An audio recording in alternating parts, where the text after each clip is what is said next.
President Adama Barrow beats chest about media freedom in the Gambia. Nigerian government set to penalize citizens who refuse to take the COVID-19 vaccine. And water resources to construct 144 drinkable water facilities for rural Gambia. This and more coming on the World Today News.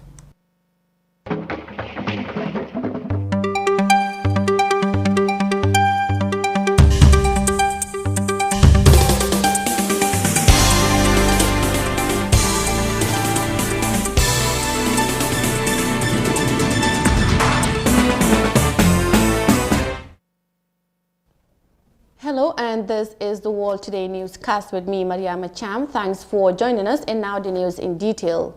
President Adama Barrow, during his fifth State of Nations address, described media freedom as one in the right direction. He based his assessment on the reforms and increase in the number of media houses in the country. In accordance with the law, the President addressed the National Assembly on the current development status, featuring policies and state administration. Fatmata Kasim has the rest of that. The State of the Nation accords the head of the state the opportunity to present before the legislature government policies, plan in short and long term, and the latest update on various development tentacles. The session of the 2021 is the fifth time for President Adama Barrow on the State of the Nation before the National Assembly in Banjul. He discussed freedom of the press as one of the areas his government has managed to keep high scores.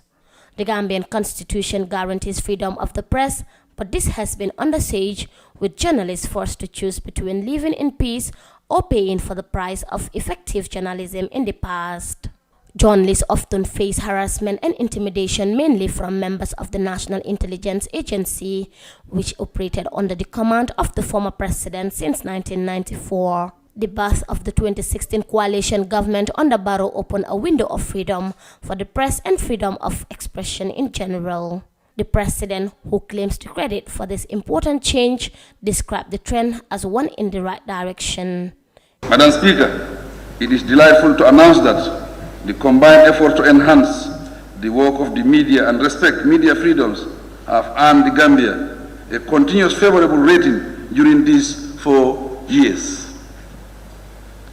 The 2021 Global Press Freedom Ranking of the Gambia, for example, has improved from 9th position in West Africa to 10th in the Sub-Saharan Africa.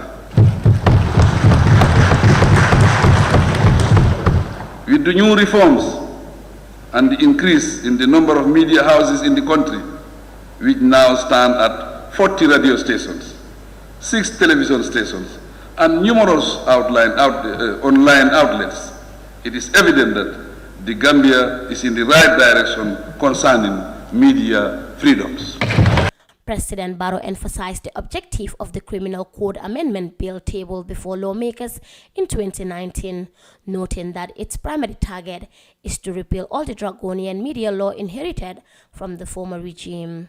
In order to maintain a conducive environment for the media, the government accelerated regulatory and policy reforms over the past year.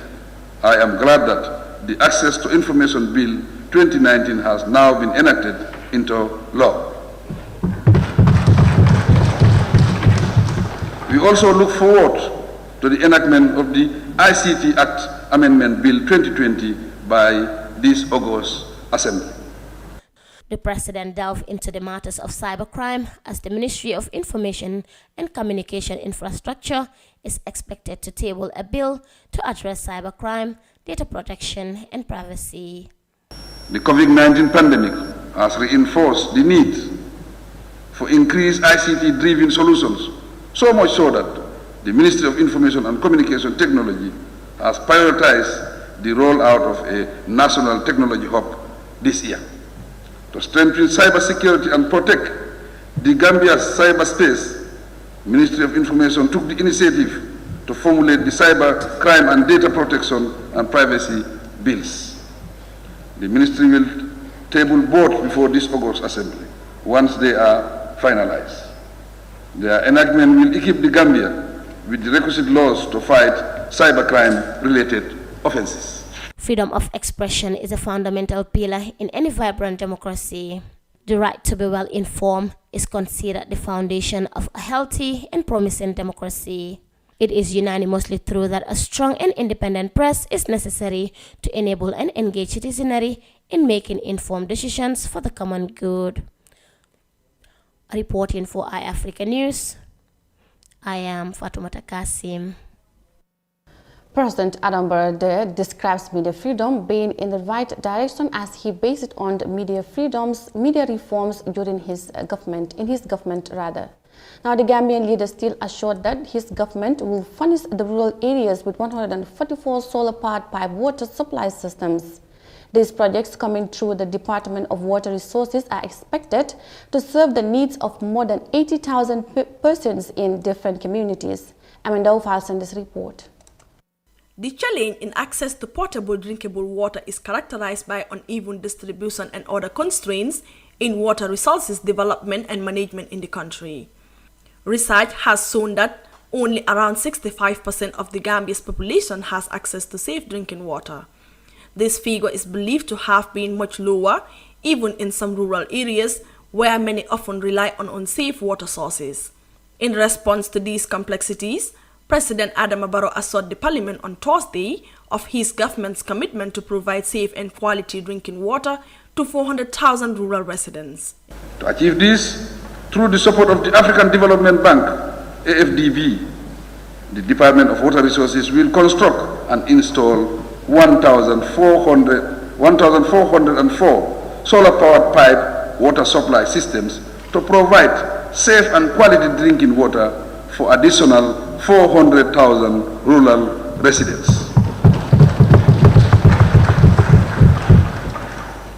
With help from the Japanese government, 20 other solar-powered pipe water supply systems will be constructed and installed in 2021 to serve 80,000 persons in rural communities.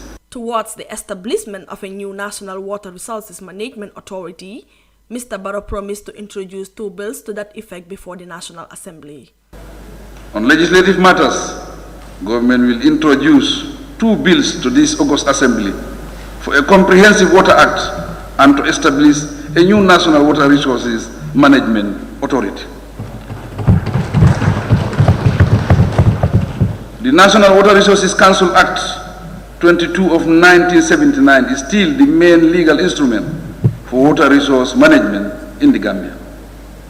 Because it is outdated, government is reviewing it and will submit for consideration a bill to establish a meteorological authority. There are many infrastructural demands on Gambia's limited financial resources and therefore funds available to tackle the provision of drinking water across all its communities are likely consumed by its few major urban centers. The Gambia is among the least water-stressed countries in the world, as total water withdrawal is less than 1.5% of the total renewable water resources potential. Amindao for iAfrica News. Now, from President Barrow's address to the nation on media freedom and water resources, we will now move to Nigeria, where the federal government is set to penalize eligible citizens who refuse to take the COVID-19 vaccine. This came following the government's announcement of restrictions to some public places for those who have not taken the COVID-19 vaccine. The memo also states that any staff member who fails to get vaccinated within the given period will not be allowed into office. Details in this report. The Executive Director of Nigeria's National Primary Healthcare Development Agency, Faisal Shaibu, confirming government's plans to penalize eligible Nigerians who refuse to take the COVID-19 vaccination. We have to apply the basic rule of law, which stipulates that your human right stops where mine begins. You have a right to refuse vaccines, but you do not have the right to endanger the health of others. The West African nation is in its second phase of inoculations, but not many Nigerians are eager to get the jabs. I don't even know where they take vaccine here in Abuja. Yes, even if I really want to do, I don't know the location for vaccination. What I need is more enlightenment and educating me more about the vaccine. Government's main consideration is to restrict non-vaccinated people from accessing public places. But experts question the legality and feasibility of this move. As a country, except it's a lawless society, if you must make any sanctions or make any provisions, apart from the fact that it has to be policy driven, it has to be something that has legal base. But so far, I don't think there is any legal base for such sanctions. I rather advise the government to say, okay, instead of forcing people or providing sanctions, why don't you provide incentives that will make people want to do this? I think you should try other things. Have you considered vaccinating people in church, in the mosques? Even where people sit out, there have to be more casual ways, more informal ways on radio, I mean, we should have Facebook managers, or what do you call them, internet, people that are active on the internet, that should help propagate the gospel we're trying to preach. Records show that citizens' response is improving, but vaccine hesitancy is still hampering the speed of the exercise. Since its first rollout in March, less than 3 million Nigerians out of a population of some 200 million have so far received a jab. Experts suggest community outreach and other informal approaches would better sensitize the larger population.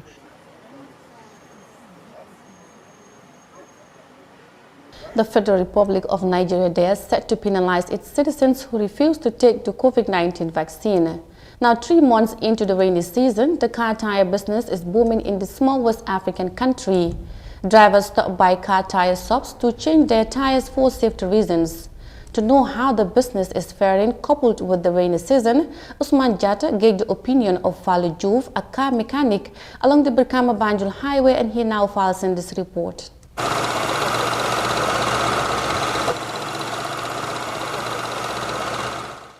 The tire business has over the years employed several youths in the country who mainly depend on the trade to put food on the table for their families daily. Falu Juve is among the youths who choose to become a car tire seller and mechanic. According to Falu, as a child growing up, he spent most of his time selling and repairing car tires with the hope of becoming a successful businessman in the industry. Falu now runs a car tire business with his brother along the Brikama Westfield Highway for the past 9 years. Business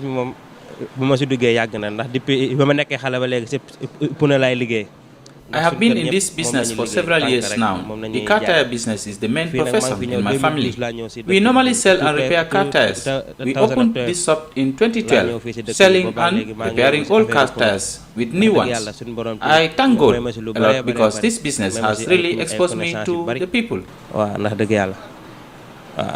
Juve, like most car tire businessmen in the country, entirely depends on the car tire business for his livelihood. However, Falu's tire business does not work in the absence of challenges. At this time of the year, business goes as expected. However, our major challenge is the unstable electricity supply. It is seriously affecting our business. At times, we normally sit from morning till afternoon without electricity supply. That's our only challenge. Most commercial drivers plying the roads do not have proper vehicle tires, risking their lives and that of their passengers. Falu offers his advice to the drivers. If the front tire is not good, it is going to create a serious problem. One way of preventing an accident is by removing the front tire and replacing them with the back tires. If that is not done, it may lead to a fatal road accident. Poor vehicle tires and brake failures resulted in many serious road accidents. Getting good quality tires for a vehicle can be life-saving and helps to save money in the future. Unless drivers get good tires, braking can be full of slips and slides before actually coming to a complete stop. Usman Jatta, iAfrica News. Car tire business there booming in the Gambia in the rainy season, as our Usman Jatta reports. Now, barely a few days after the heavy flood in Uganda's Kasasa district, hundreds more suffered displacement as the weather condition remains violent. As of September 7th, around 270 people from 45 households have been displaced. Many have moved to local schools for safety. Meanwhile, the Ugandan government is bracing up with measures to tackle the issues with the affected communities. More of that in this report. Around 270 people have been displaced from their homes after heavy rains this month caused extensive flooding in Kasese district, western Uganda. The flooding forced the nearby river Nyamwamba to burst its banks. This is all that is left for residents like Cleophas Simwe to pick up on. It was terrible. Terrible.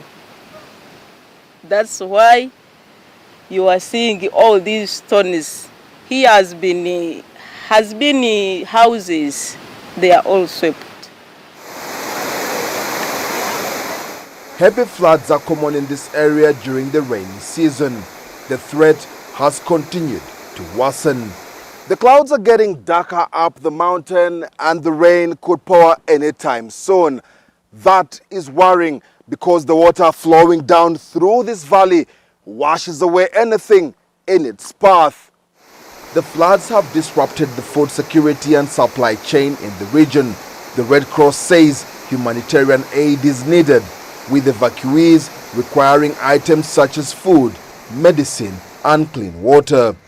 There are enormous needs on ground, and of course we look at where these people are going to be at the moment, because some houses are completely destroyed. That means they need to reconstruct the houses if they are to go back. In how much time do they have the resources to even put up the houses again? Despite the dangers, some residents have insisted on staying in the affected areas. They say they have nowhere to go. Many of them are born here, so they don't know, they don't have any plan to go, because your land is here, your place, you are born there, now where are you going to go? Officials warn that the flooding is not over yet, as more rainfall is expected over the coming days. For Wasimwe, it is survival that matters now, regardless of the imminent danger.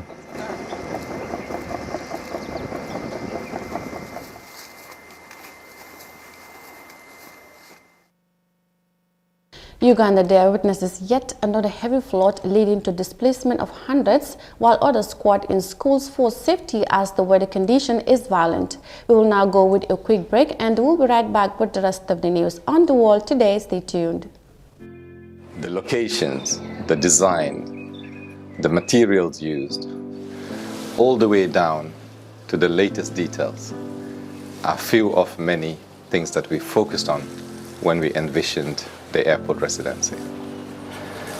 As proud innovators of community estates, the airport residency in Old Yundum, a project by Swami India International, offers unique gated community with 3- and 4-bedroom villas and duplexes. Just 5 minutes away from the Banjul International Airport. Luxury, convenience, and accessibility are some of the reasons you should consider this great housing opportunity.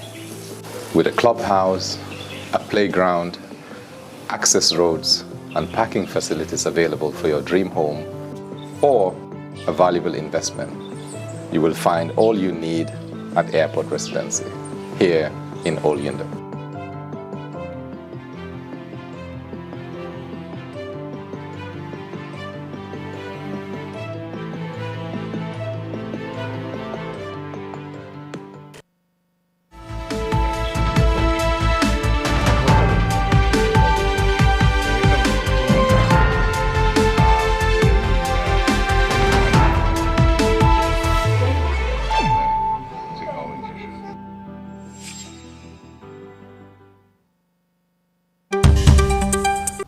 Welcome back from that break, and now to the rest of the news on the wall today.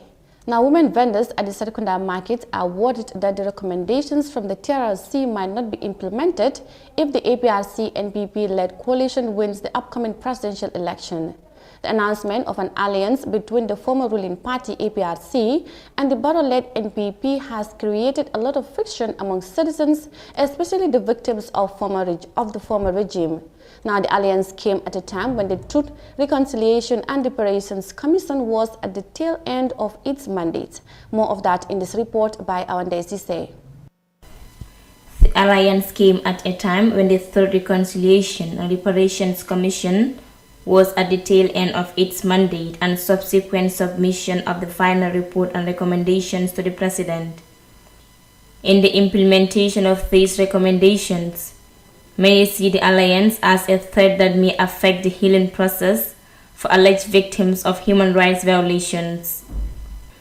Musumaita Mane, a vendor at the Serekunda market, is not hopeful that the TRRC recommendations will make any impact. Esa Fal is a good citizen, and he did what was expected of him. Since they brought him back to work at the TRRC, he had delivered to expectation. Now when all works are done at the Commission, the final report is supposed to be given to the President to implement those recommendations. But right now, President Barrow is not interested about Gambians or the recommendations. He's only interested in our votes, what Yahya Jammeh did to us. Barrow will do even worse than that. Victims of the APRC regime see this alliance as disheartening and betrayal on the side of President Barrow. Fatoumata Morom posited that victims will not get the justice they have been yearning for in the past years of the coalition government.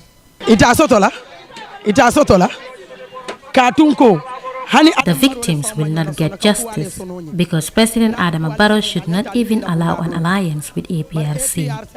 Looking at 4 years back, we all saw what happened to this country. We have not solved those issues yet, and now he is here to ally with that party.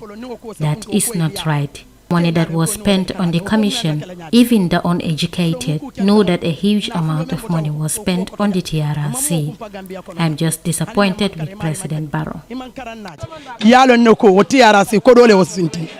The Gambia Center for Victims of Human Rights Violations therefore called on President Adama Barrow to respect the promotion and protection of fundamental human rights as stipulated in the Constitution.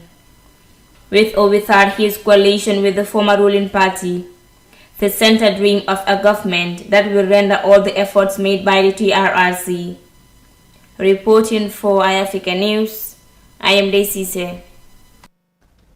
Women vendors, they're worried about the implementation of the TRRC recommendations should the APRC and NPP alliance wins the December elections. Now, Tanzania's ports have attracted more revenues in the past 6 months, but statistics indicate of throughput. So we are doing well, and August this year is going to be even better. Deepening of berths at the port of Dar es Salaam has enabled larger ships and volumes of cargo to come through. Players in the shipping industry say improvements at the port of Dar es Salaam have raised their business prospects. We used to bring ships here and they wait 1 to 4 days at anchorage waiting for berth. Now almost ship is coming and berthing directly on average. If there is a delay, it will be in hours, not in days like it was in the past. Before the improvements, the World Bank estimated that shipping companies would lose around $252 million annually due to anchorage costs as a result of long delays. The bank believes that with improved efficiency, Tanzania's ports stand to contribute an additional 7% to the country's GDP. The port of Dar es Salaam is currently the largest of several ports in Tanzania, handling 95% of the country's international trade. An increase in the volume of cargo that passes through here not only benefits the country's economy, but also the 8 landlocked countries served by it. 17 million tons of cargo passed through the port of Dar es Salaam last year, and only 5 million of them were transit cargo going to neighboring countries. Authorities say there is room for improvement. We want to see the number going up, because that is, if you work out numbers, that is only 30% transit cargo. So this port is not for Dar es Salaam only, it's not for Tanzania only. This port is for the region. The Tanzania Ports Authority says $100 million is being invested in new equipment to further improve the capacity of ports in the country. It hopes this will help the country become the #1 port in Africa within the next 10 years. Tanzania reports they attracted revenues in the past 6 months, adding to its economy. Brings us to the end of the World Today newscast. I am your presenter, Mariama Cham. Thanks for your company and goodbye for now.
Welcome to Staples.